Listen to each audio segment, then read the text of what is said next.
Hi guys, welcome back again to my channel. My name is Dami. If you're new to my channel, you're most definitely welcome. I'm a YouTuber based in London, Ontario, Canada. I share lifestyle content.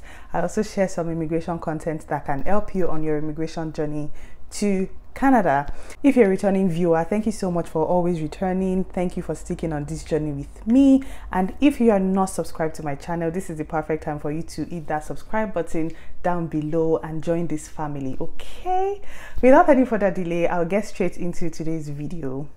I got some questions from YouTube and I also got some questions from Instagram, but I got most of the questions I got from Instagram were like amebo kind of questions, people asking amebo questions. But on YouTube, on the other hand, most people asked questions that were more serious and more immigration-like, which is good. So I like the fact that we have a blend of different questions. So the first person said, how is life generally? I've always looked forward to your videos, vlogs especially. I enjoy them. Thank you so much for watching my videos. I enjoy making vlogs as well. Honestly, life has been good. I'm grateful for life. I would not even lie. I am grateful for my journey right now, and yeah, I'm just really grateful. I'm very happy for where I am at the moment. So life has been good. The next person said, how were you able to become a PR with 1 year postgraduate visa? So I don't have my PR yet. I haven't gotten my PR yet. I'm still in the process of getting my permanent residency. But yeah, I'm on my postgraduate work visa right now, and I don't think I've ever said I'm on my PR yet. So yeah, I don't have my PR. And the next person also said, did you get your PR yet? No, I don't have my PR yet. So this person said, how did you choose your YouTube channel name? What inspired Dilemma? So if you guys don't know, I have a Muslim background, and I have a Muslim name. My Muslim name is Shadiat, but the compound name for that Shadiat is Alima Shadiat. So I took out the Alima from that Shadiat. I took out the Lima from Alima, and I stuck it with my other name. So my first name is Damilola. So I took Dami and I took Lima. So I joined it together, and that's it. And the same person, which is my housemate Demi, she said, you always look flawless. Can you share your skincare routine? Girl, you know the vibes. You know the vibes. Somebody said, can you talk about life after school and getting your postgraduate work visa? Life after school, I'm not even going to lie, life after school is a roller coaster, if you know what I mean. It's like a different emotion every day. You don't know what to expect. You just keep taking it one step at a time, one day at a time, and hoping for the best. And honestly, that's it. That was how I dealt with my journey after school. Like, I was trying my best to get to a new height, but I did not neglect the little beginnings and the little stuff I did here and there to get me to where I am right now. Life after school is tough. I'm not even going to lie. And getting your postgraduate work visa, like, you guys already know the journey. If you've been on this channel for a while, you know that I struggled to decide what I wanted to do after school. I did not know if I wanted to do another program or do my postgraduate work visa. So I got my postgraduate work visa. I did a couple of jobs, and now I'm working in my field and I'm enjoying it so far. So this person said, how is your boyfriend? My boyfriend is fine, thanks for asking. How did you guys meet in Canada? We did not meet in Canada. We have been dating since way back. And yeah, how is the dating scene in Canada? Honestly, I have not dated in Canada, so I don't know. But from people's experiences and from friends sharing their experiences, I know that it's the absolute ghetto. Like, it's not fun, it's not interesting. Like, people say it's trash. It's difficult to find a partner in Canada, like I heard. So I know it's the absolute ghetto. If you have your partner from Nigeria, or you have your spouse, or you have your boyfriend from back in Nigeria or wherever you are, make sure you guys have a plan on what you want to do. If somebody's going to move here, or somebody's going to move back, or whatever, because it's the absolute ghetto dating in Canada. And another person said, what's your best advice for a long distance couple? This person knows me personally, so that's why she knows about my long distance. So what's your best advice for long distance couple, and how do you guys make it work? Honestly, my best advice for long distance couple, I'm going to act like a relationship advisor right now, but really it's just you guys wanting to make it work, like you guys wanting and deciding to do the relationship. Because it's easy to say you guys should communicate, talk about it, talk about everything. Communication is very, very important, right? But the fact that you people decide that you want to be in that relationship together, that's the most important thing. That's the first step of the way. If one person is not interested in doing it, if one person does not want to do long distance, it will struggle. No matter how the other person tries to communicate their emotions, the other person tries to speak and talk and talk and talk, it would suffer. Because if both of you are not on the same page, if both of you are not trying to make it work, it's not going to work. That's just the truth. So yeah, honestly, that's my best advice. You guys should decide, do you want to make it work? How do you want to see, where do you see your relationship growing into? And try to talk about everything, like literally everything.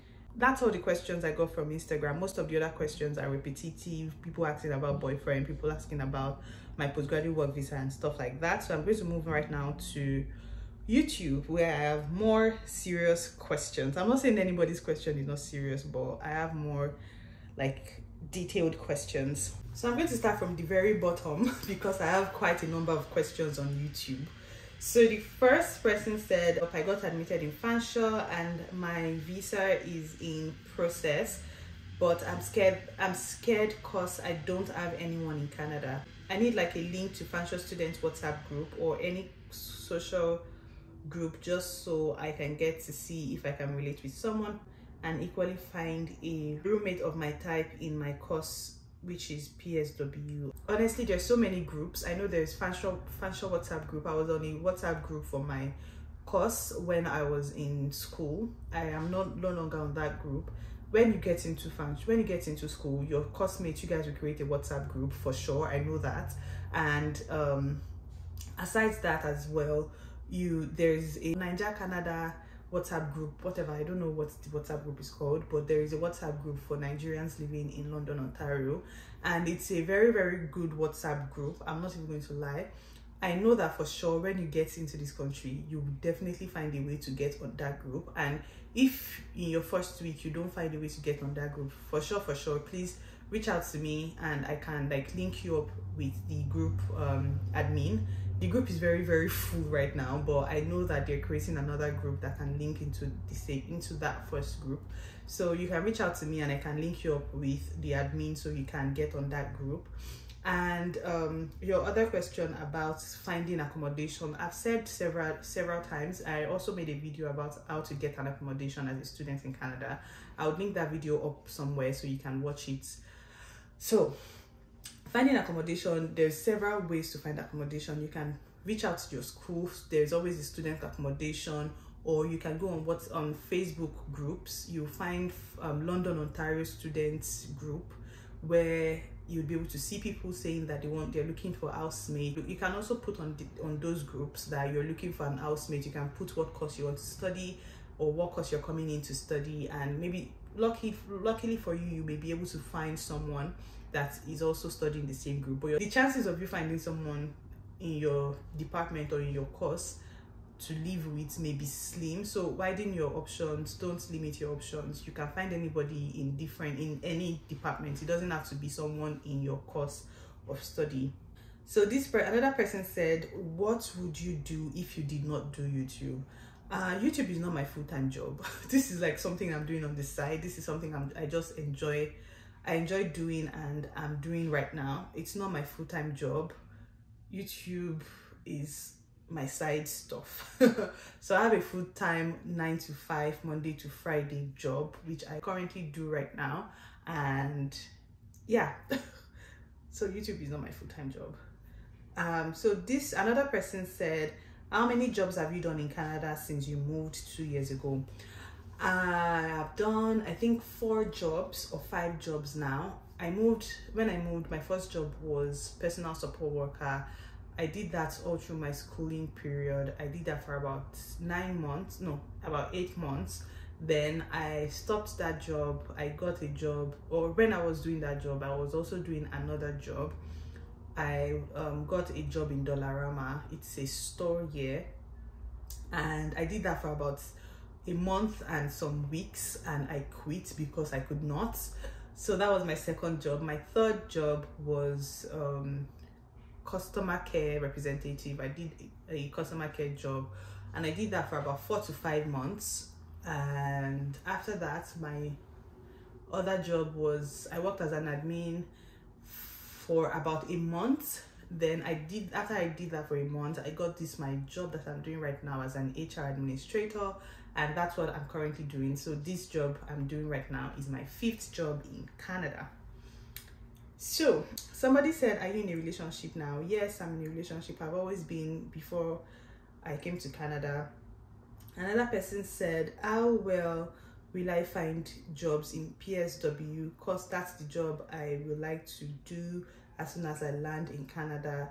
Then can you please help me on how to create my resume to Canadian standard prior to when I start searching for jobs? So for sure, PSW, you will definitely find PSW jobs. I can't say immediately you land in Canada you find a PSW job, but those jobs are in demand. There are jobs that you will definitely find as long as you have the certification. You have to be certified. You have to be certified to find those jobs. So if you are not certified, at least you should be in the process of getting your certification for that job. So yeah, but for sure you find PSW jobs. It's not something that you will not find. It's a job in high demand in Canada. And for your Canadian resume, I don't have a template. I don't have a Canadian resume template. When I was trying to make my Canadian resume, there was a video I watched. His name is Noel Abingwa. I don't know if he still does YouTube videos, but I will link his channel somewhere, or I'll link his channel in the description box, or I will put his name on the screen so that you guys can see or go check his channel out. It was really helpful when I was trying to come to Canada. I watched like tons of his videos, and I don't know if he still does YouTube videos because I don't get his video suggestions anymore. So the next person said, what computer skills should a prospective student learn when coming to Canada? So it depends on what you are intending to come to do in Canada. So for someone coming to do like accounting, definitely you need to have a good Excel skill. You need to have good Microsoft skill. Aside someone coming for accounting, I would advise, if you're coming to Canada at all, you should be able to have good Excel skill, like Microsoft skill. And you should also be able to type. You should have good typing skills, because yeah, it depends on the job. As I said earlier, it depends on the job you're getting. It depends on your field and what you would be doing. But definitely you need to know how to type. You need to know how to use basic things in the computer, because your assignments will be done online. You'll be doing, like, most of the things you'll be doing will be on your computer. I don't know, because I schooled online, so I don't know if right now things are back to you submitting paper assignments and stuff. I don't know if it has ever been like that, but all my assignments were submitted on the computer. So it depends on what you're doing. So the next person said, hi Dami, how are you? I'm doing great, thanks for asking. Please, when applying for admission, what format should one's resume be, Nigerian or Canadian standard? So it depends. I know if your school tells you to submit your CV when applying for an admission, they will definitely tell you the standard they want your resume to be. They will tell you all the requirements they want from you. So it's not something you need to like figure out yourself. If you are not sure, you can ask your school and they will tell you what standard of resume they want you to have. I know for sure that because you're applying to a school in Canada, your resume or your CV should definitely be in Canadian standard. But don't quote me, please reach out to your school to get further information. This person said, no questions, just how are you doing? I am doing great, thanks for asking. Another person said, is there any genuine house agent you know in London, Ontario that helps financial students with accommodation? I honestly do not know anyone that helps students with accommodation, but I know that there are several agents that are willing to help you. Agents don't collect any money from you. They work for free because they get commission from the landlord. So you can go on Google and you'd find agents that are willing to help students with accommodation. Most likely agents would help people that are looking for single family accommodation, or people that are looking for accommodation like a 1-bedroom apartment, 2-bedroom apartment, a house, townhouse, or whatever. They most likely would not help someone that is looking for a shared student accommodation. So if you're looking for a shared student accommodation, I would advise that you go to Facebook groups. You also go to Kijiji and also ask your school for student accommodation they have available. So another person said, is it hard for international students to study nursing? It is not hard for international students to study any course. The only problem I know with nursing is that it is really, really expensive. So if you have the money, I don't think you have any problem with studying nursing. It's up to you. As long as you have the money to pay, you would just follow the requirements for getting that course or for studying that program, and you should be admitted just like any other program. Someone said, you said something about either wanting to do a different course to get 2 years of postgraduate work visa. How have you gone about that? So I did not eventually do another course. If you guys remember, I said I was either going to do another course or just stick to my 1-year postgraduate work visa. I did not do another course. So I stuck with my 1-year postgraduate visa. So I'm currently working with my 1-year postgraduate visa. So somebody, Miss Yemisi said, how do you manage your work, YouTube, personal life, family time, all at the same time? Honestly, I don't try to manage. I'm someone that doesn't know how to juggle so many things at the same time. It's not one of my life skills. Honestly, I'm not even going to lie. I try hard to do, but honestly, I just prioritize things that are really important to me and things that are important to my mental health. So that's why most times you guys see that I'm not consistent on YouTube. That's because something else is taking a bulk of my time and I can't dedicate so much time to YouTube. So I just don't try. I focus on things that needs me to focus on them at the moment. And like you guys know, YouTube is my secondary stuff. It's not my primary source of income, or it's not my primary thing that I'm doing. So I try to focus on my 9-to-5 job. If I have like tasks to do, like deadlines and stuff, I focus on those things. And yeah, also I focus on my personal life because it's important. My personal life, my mental health is really important to me. And anything that will take my time from enjoying my personal time, I try to avoid it. And yeah, I think I'm rambling right now. The most important thing you guys need to take away from this talk is that I'm not the best person at juggling so many things at the same time. So I don't try, I don't manage. Someone said, what is your background from Nigeria and do you think you'd still get into the corporate world? So my background from Nigeria, my first degree was in international relations, and my first job in Nigeria was as an administrative associate, which I did up until the time that I was leaving Nigeria. But when I was leaving Nigeria, I already had in mind that I wanted to do human resource, which is what I'm doing right now. So I'm now in my career path that I want to follow. I'm doing human resource right now, and I intend to grow in that career path for sure. So this person said, if you had to relocate to another province, what province would that be? So honestly, if I say I have not thought about that, I would be lying, because especially when I was trying to get a job in Ontario in my field and it was difficult, I really thought about moving out of Ontario. I wanted to go somewhere else that was less populated and I could easily get a job. So if I wanted to move out of Ontario, it would definitely be to Alberta. I don't know why, but I think I would be able to survive in Alberta. aside the cold they have in Alberta, because it's really cold. Ontario is not cold, like compared to some other provinces in Canada. Ontario is not cold. So yeah, for sure it will be Alberta.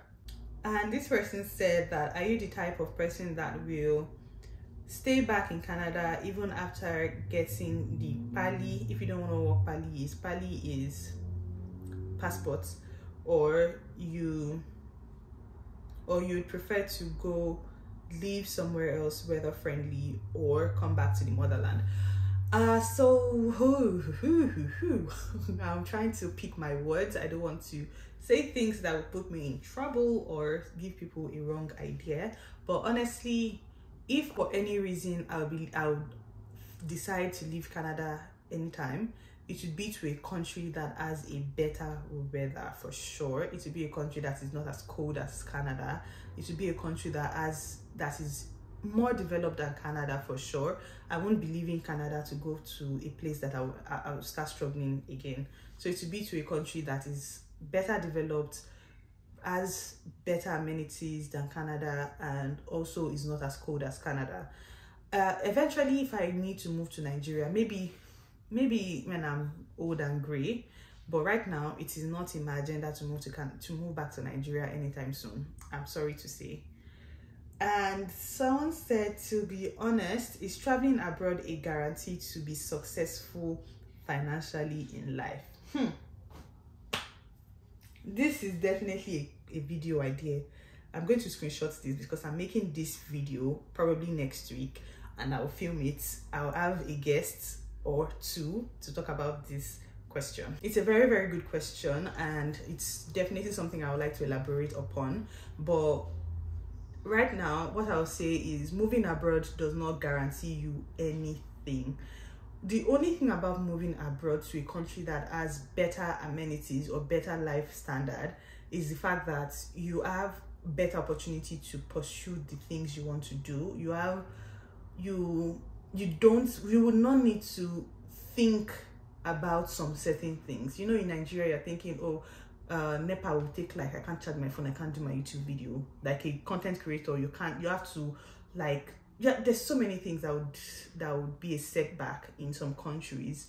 But in a country like Canada, in a country like the US, in a country like the UK, those things are like basic life amenities. Those things are basic livelihood, and you don't need to struggle about those things. You don't need to think so much about those things, and it makes you focus more on the things that would help you grow in life. So you have better chances of becoming of succeeding. You have better chances of succeeding if you put your time, your effort into succeeding. In Nigeria, you can put your time, your effort into succeeding, or in some countries you can put your time, your effort into succeeding, but some factors will still not make you succeed. So if you understand what I mean. But the problem is that in a country like Canada, it is not built for you to be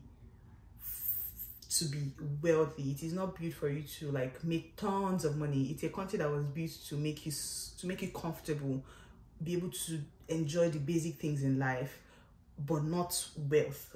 People are making wealth, but it's not that. It's not like, I would reserve my comment about this question because I would definitely like to elaborate upon it more. So somebody else asked that, tell us about one thing you regret living in Canada and one thing you absolutely love. Okay, one thing I think I start from regrets and I'll go to something I love. Something I don't like about Canada is the fact that it is cold, and the fact that it's far. It's not somewhere that I can just say, oh, I want to quickly go and see my mom in Lagos. I want to quickly go and see my mom in like Nigeria. It's far from family, and maybe until the time where I have my family around, maybe at that time I will be able to like but right now I don't like the fact that the weather is cold, the weather is not friendly, it's not somewhere that you want to. It's a very depressing weather, and if you don't have friends, it can easily affect your mental life or your mental health. So yeah, that's something I don't like. I would not say there's anything I regret about living in Canada. Canada is is the dream compared to where I'm coming from, and I've been able to achieve so much in this country in just 2 years of me coming into this country. So I'm grateful. So something I love is the fact that it's a country where I've been able to grow in a very, very short period of time. I know growth is very relative. Some people came here before me or after me and they are doing better than I am, but I'm grateful for the fact that I came here 2 years ago. I can see the progression of my growth since the time I came here and until this time. Like, I have grown, I'm still growing, I'm still in the process of like doing better with the day. Like, I love the fact that it gives you the opportunity. If you say you want to work, if you say you want to progress, you want to be successful, there's room for growth, there's room for progress and stuff like that. Yeah, that's just it. Somebody said, I was wondering if there is anything about Nigeria that you would like to be incorporated into our Canada works. Honestly, I will not even lie, I don't know. Someone said, how did you feel when the Canadian government told work permit holders that they can extend their work permit? I think I know what this person is talking about. The person is saying, talking about the extension for postgraduate work visa holders, for people that their work permit is expiring in December, then they can extend it for 18 months. I don't qualify for that because my work permit doesn't expire in December. They said people that their work permit expires in December, they can extend. But because my work permit doesn't expire in December, my work permit expires next year. So I don't qualify for that. And another person said, I remember when you read your statement of purpose, do you still have the intention of executing some of them, maybe on the long run? Next question. As a lady, how does having your boyfriend back home in Nigeria and not somewhere around you affect you? How do you cope? My boyfriend is not in Nigeria, one. And not having your boyfriend around you or not having your partner around you can be very challenging sometimes, because sometimes you don't just want to talk over the phone. You want to see the person, you want to be able to embrace the person, hold the person's hands, hug the person. I think that's like most of the challenging parts, the fact that the person is very far from you and you can't just say you want to see them at any time you want. I think that's the challenging part, and yeah, we make it work. Somebody said, oh, this is the last question actually. This person said, I think I remember when you said your course is just for a year. I'm sure your postgraduate work permit will be a year too. What's your plan afterwards? You planning to move out of Canada? I'm not planning to move out of Canada. Hopefully get my PR by next year. I should be able to get my PR by next year, from my mouth to God's ears. And I don't plan on moving out of Canada for sure. I have 1 year of postgraduate work visa. I'm currently using that work visa to work right now, and it doesn't expire until next year. So a lot can happen by that time. So yeah, don't worry, I will, like I always do, I will give you guys the details. So that's the end of my Q&A. Thank you guys so much for asking all your questions, and if you have any more questions, you can leave it in the comment section. I plan to do this Q&A session like once every month or like every other month, so that we can just catch up, we can just talk and gist and ask any of your burning questions and stuff. If you have amebo that you want to do, I would also give into your amebo like once in 2 months or once in a month, as I don't know. So yeah, thank you so much guys for watching this video. If you enjoyed it, please smash the like button. If you've not subscribed to my channel, I don't know why you've not subscribed. Please subscribe to my channel, hit the subscribe button, and also don't forget to share this video with your friends, share with your family, share with your enemy, share with your neighbor, share with everybody you want to share with, and I'll see you guys in my next video. Bye guys.